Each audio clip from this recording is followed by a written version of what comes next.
नमस्कार दर्शक मित्रों, आप देख रहे हो जय टीवी भारत। सरप्राइज एक रस्ते में थ्रिलर जो गुजराती सिनेमा को एक नई दिशा में ले जाती है। अहमदाबाद गुजराती फिल्में अब एक नई दिशा में आगे बढ़ रही है, जहां विभिन्न शैली और विषय वस्तु को अपनाया जा रहा है।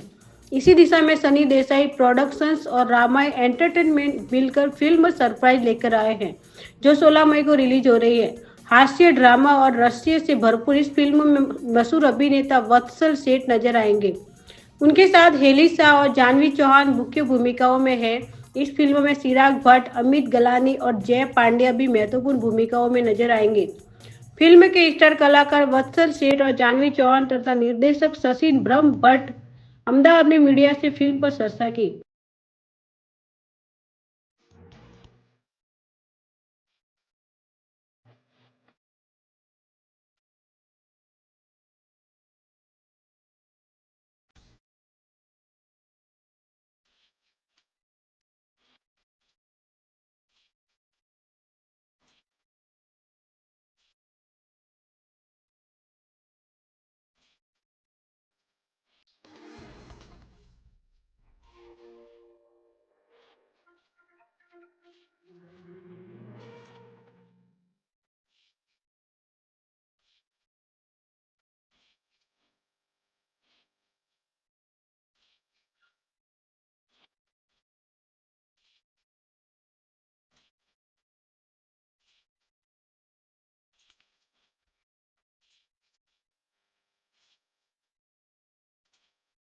સાઇનિંગ ઓન સો હું તમને બહુ ઓનેસ્ટલી કહું છું કે ગુજરાતી ફિલ્મ ઇન્ડસ્ટ્રી અને હિન્દી ફિલ્મ ઇન્ડસ્ટ્રીમાં હજી બજેટનો બહુ ડિફરન્સ છે, ઘણો ડિફરન્સ છે. એનો રીઝન એ છે કે હિન્દી ફિલ્મ ઇન્ડસ્ટ્રીની રીચ એટલી છે એટલે તમે અફોર્ડ કરી શકો છો વધારે બજેટમાં, પણ ગુજરાતી ફિલ્મ ઇન્ડસ્ટ્રીની એટ ધ મોમેન્ટ રીચ એટલી નથી. તો budget was not the criteria જેમ મેં કીધું કે ક્રાઇટેરિયા વોઝ ધ સ્ક્રિપ્ટ, કે સ્ક્રિપ્ટ કેવી છે કરવાના છે. એટલે મૂડ ના પણ હોય ને તો પણ અમે મૂડમાં આવી જતા હતા કે આપણે આ કરવાનું છે, આ કરવાનું છે. અને આ ફિલ્મમાં મેં કાર ડ્રાઈવ કરી છે, મને ડ્રાઇવિંગ નથી આવડતું. તો મારે એક લેવલ અપ જઈને મારે સ્ટ્રોંગ હેડેડ થવું પડતું હતું કે અચ્છા Janvi you have to drive also. As સાથે બીજા 2 એક્ટર્સ બી બેઠા છે, આગળ બીજી ટીમ પણ છે. અને એટલો લાઇટ માહોલ રહેતો હતો ને ફ્લોર પર કે અમે ભર તડકામાં શૂટ કર્યું છે, વરસાદમાં અમે દમણમાં શૂટ કરતા હતા. એટલો ભારે વરસાદ, મારો સેટ ઉડી ગયો હતો. ઇન પ્રોમ્પ્ટ અમે લોકોએ કે આપણે અહીંયા નહીં, આપણે આવું આ નહીં થયું તો આપણે આ રીતે શૂટ કરીશું, તો અમે એવું બી શૂટ કર્યું છે. મારું છે ને મારું પહેલેથી એવું માનવું હોય છે કે ફિલ્મ મેકિંગ છે ને મારા માટે તો એક સાધના જેવું હોય છે, તપ જ છે. એટલે તમારે એને કોન્સ્ટન્ટ કર્યા કરવાવાળી પ્રોસેસ છે.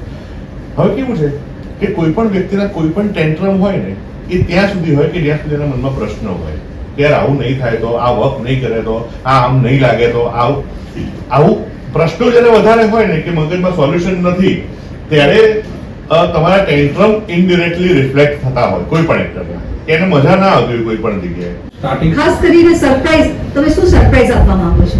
જો આ પિક્ચરમાં એટલા બધા સરપ્રાઇઝીસ છે કે તમે ગેસ નહીં કરી શકો કે આપણે ફિલ્મમાં શું થવાનું છે. ઘણીવાર આપણે ફિલ્મ જોવા જઈએ છીએ ત્યારે આપણા મિત્રો જે સાથે આપણે એને કહીએ કે હવે છે ને આ પિક્ચરમાં છે ને આ થવાનું છે, તું જોજે અને એ નહીં થાય અને કંઈક બીજું જ થશે અને પછી થશે હા આઈ થિંક આ થવાનું છે, પણ એ પણ નહીં થાય. આ ફિલ્મમાં એટલા ટ્વિસ્ટ અને ટર્ન્સ છે કે તમને કન્ટિન્યુઅસ તમે ગેસ જ કરતા રહેશો કે શું થઈ રહ્યું છે અને આ કઈ રીતે. વન પોઈન્ટ ઓફ ટાઈમ તમને લાગશે કે યાર કઈ રીતે તમે સ્ક્રિપ્ટ લખી છે. I mean heads of to you. અને ઇટ્સ અ કમ્પ્લીટલી એન્ટરટેનર. તો બહુ જ એક્સાઇટિંગ ફિલ્મ છે આ સરપ્રાઈઝ. અને મારી આ પહેલી ગુજરાતી ફિલ્મ છે અને હું બહુ જ એક્સાઇટેડ છું. ઓફકોર્સ નર્વસ પણ છું થોડો.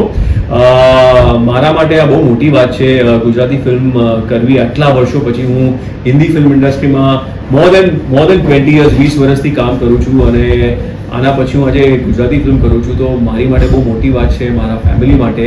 અને ફોર મી આનાથી બેટર કોઈ સ્ક્રિપ્ટ ના હોઈ શકે મને લોન્ચ કરવા માટે. ફિલ્મમાં કેટલા સોંગ્સ છે અને તમને તમારું ફેવરિટ કયું છે? ફિલ્મમાં 2 સોંગ્સ છે અને બંને સોંગ મારા ફેવરેટ છે. એક તો છે અમારો સરપ્રાઈઝ ટાઇટલ ટ્રેક જે પ્રમોશનલ સોંગ છે અને બીજો એક રોમેન્ટિક નંબર છે તો ઝૂમે છે ગોરી. એ પણ મારો એકચ્યુઅલી એ મારો ફેવરેટ સોંગ છે. તો સરપ્રાઈઝ ફિલ્મ જોવા એટલા માટે જવું જોઈએ કે પહેલા તો તમને નવા ફેસીસ જોવા મળશે.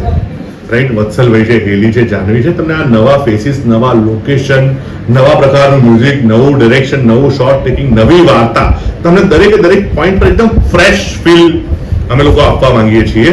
એટલે એ બહુ મસ્ત વાત છે.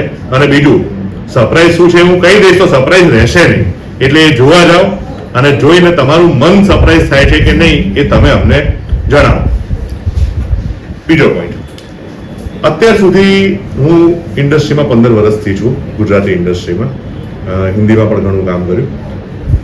હું જ્યારથી ઇન્ડસ્ટ્રીમાં છું ને ત્યારથી ને એ પહેલાથી હું એવું જ સાંભળતો આવ્યો છું કે હજુ તો આપણી ઇન્ડસ્ટ્રી ગ્રોઈંગ છે, આપણી ઇન્ડસ્ટ્રી ગ્રોઈંગ છે, આપણી ઇન્ડસ્ટ્રી ગ્રોઈંગ છે. અને 50 વર્ષથી ગ્રોઈંગ જ છે, ક્યારે ગ્રો થઈશું? અને ગ્રોઈંગ છે એ ચક્કરમાં આપણે ફેમિલી વાર્તાઓ બનાવ્યા કરીશું, ગ્રોઈંગ છે એ ચક્કરમાં આપણે નાટકોની જે વાર્તાઓ હોય છે એવી વાર્તાઓ કર્યા કરીશું કે ના ના ગ્રોઈંગ છે, હજુ આપણું ઓડિયન્સ નથી આવતું. અરે પણ ઓડિયન્સને ગમે એવું કન્ટેન્ટ તો આપો. હું ક્યાં સુધી મારા મમ્મી પપ્પાના એજ ગ્રુપના લોકો જોવા આવે એવી ફિલ્મો બનાવીશ? મારે અત્યારની જનરેશન જે કોલેજમાં વર્ક કરે છે, કોલેજમાં ભણે છે, જે યંગસ્ટર્સ લોકો છે, એમને ગમે એવો કન્ટેન્ટ તો આપવો પડશે ને. અત્યારે લોકો ઘરે બેઠા બેઠા ગેમ ઓફ થ્રોન્સ જોવે છે, નેટફ્લિક્સ જોવે છે, એમેઝોન જોવે છે, હોલિવૂડની ફિલ્મો જોવે છે સતત. તો હજુ એમનું ઇમોશનલ લેવલ એ જ છે કે ગામડામાંથી એક છોકરો આવ્યો છે અને આવું આવું કરીને ફેમિલીને પાવર્સની જેમ બધું મજા કરાવે છે. એટલે મારા મનમાં બહુ જ ક્લિયર હતું કે આપણે ફ્રેશ કન્ટેન્ટ સાથેની ફ્રેશ ફિલ્મ આપવાની છે કે જે યંગસ્ટર્સને પણ એટલી જ મજા કરાવે જેટલી મિડલ એજના લોકોને કરાવે. એટલે હું આઈ એમ ડેમ શ્યોર કે જેટલા યંગસ્ટર્સ છે એ લોકોને આ ફિલ્મ ગમશે જ. મારા રોલ વિશે મારો જે ફિલ્મમાં રોલ છે પ્રાચીનો છે.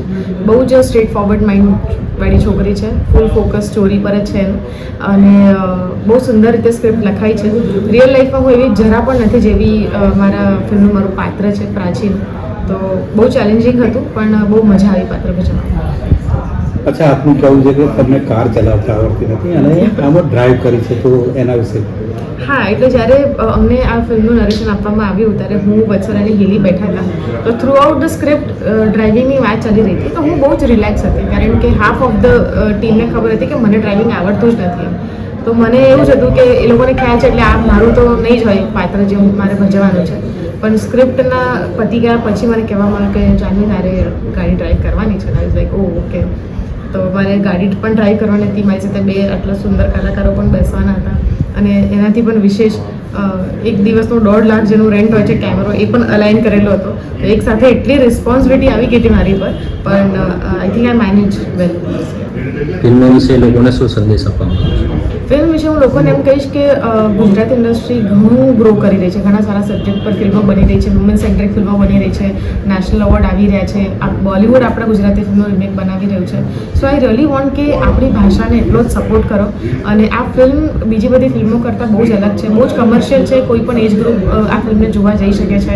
સસ્પેન્સ બહુ ઓછું બનતું હોય છે આપણા ગુજરાતી ઇન્ડસ્ટ્રીમાં. તો હવે પૂરો પ્રયત્ન કર્યો છે કે સસ્પેન્સ, થ્રિલર અને સહેજ રોમાન્સ, રોડ રોબરી અને રોમાન્સ જેવું અમારું સરપ્રાઈઝનું ટાઇટલ છે.